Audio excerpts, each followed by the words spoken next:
Hi friends, సైకాలజీలో అంతర్దృష్టి అభ్యాసం గురించి తెలుసుకుందాం. సబ్స్క్రైబ్ చేయండి, లైక్ చేయండి, షేర్ చేయండి. సంజ్ఞానాత్మకవాదం యొక్క ముఖ్యమైన సిద్ధాంతమే అంతర్దృష్టి అభ్యాసనం. అంతర్దృష్టి అభ్యాసంపై గెస్టాల్ట్ వాదులు అధ్యయనం చేశారు. గెస్టాల్ట్ అనే జర్మన్ పదానికి అర్థము సమగ్ర ఆకృతి. ప్రముఖ గెస్టాల్ట్ వాదులు ఎవరంటే కోపిక, కోహ్లర్, వర్ధమార్. గెస్టాల్ట్ వాదులు అధ్యయనం చేసిన అంశాలు అవధానము, ప్రత్యక్షము, అభ్యాసనం. ఏదో ఒక ఉద్దీపనం పైన మాత్రమే మనసు లగ్నం చేసి మిగతా ఉద్దీపనలను అలక్ష్యం చేసే ప్రక్రియను అవధానము అంటారు. ఒక అంశం పట్ల మన మనసులో ఏర్పడిన మానసిక చర్య ఆలోచన అంటారు. అవధానము ప్లస్ ఆలోచన ఈక్వల్ ప్రత్యక్షం.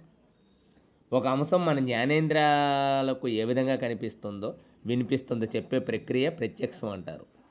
అంతర్దృష్టి అభ్యాసనాన్ని ఒక సిద్ధాంత రూపంలో వివరించింది కోహ్లర్.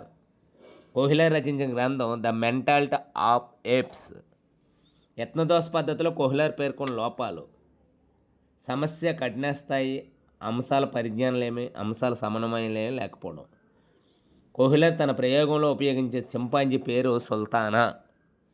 కోహ్లర్ తన ప్రయోగానికి సింపాంజీలు ఎన్నుకోవడానికి కారణం సింపాంజీల మెదడు పరిమాణంలోను సామర్థ్యంలో మానవ మెదడుతో పోలి ఉండటం. అంతర్దృష్టి అభ్యాసంలో అభ్యాసనానికి ఆధారమైన అంశాలు సంజ్ఞానాత్మకత, ప్రత్యక్ష పునరావస్థీకరణ. చింపాంజీ తాను ఉండే పరిసరాలను అవగాహన చేసుకోవడాన్ని సంజ్ఞానాత్మకత అంటారు. చింపాంజీ తాను ఎదుర్కొనే సన్నివేశ ప్రత్యక్షాన్ని మార్పు చేసుకోవడాన్ని ప్రత్యక్ష పునరావస్థీకరణ అంటారు. చింపాంజీకి వచ్చే మెరుపు లాంటి ఆలోచన అభ్యాసనానికి కారణమని, దీన్ని అంతర్దృష్టి అభ్యాసం అని కోహ్లర్ పేర్కొన్నాడు.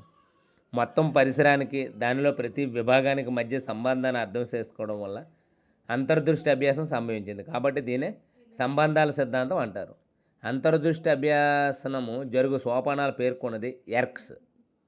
అంతర్దృష్టి అభ్యాసనం జరుగు సోపానాలు పేర్కొన్నది ఎర్క్స్. అన్వేషణ పద్ధతి, ప్రాజెక్టు పద్ధతి, సమస్పరిష్కార పద్ధతి, ప్రయోగ పద్ధతి మొదలైన పద్ధతుల అంతర్దృష్టి అభ్యాసన ఆధారం చేసుకొని చేసే బోధన పద్ధతులు.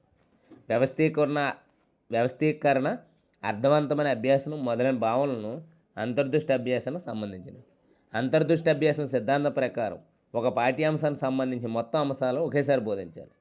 యూనిట్ పద్ధతి మరియు యూనిట్ రూపకల్పనను ఈ సిద్ధాంతం సమర్థిస్తుంది. ఏ సిద్ధాంతం? అంతర్దృష్టి సిద్ధాంతం.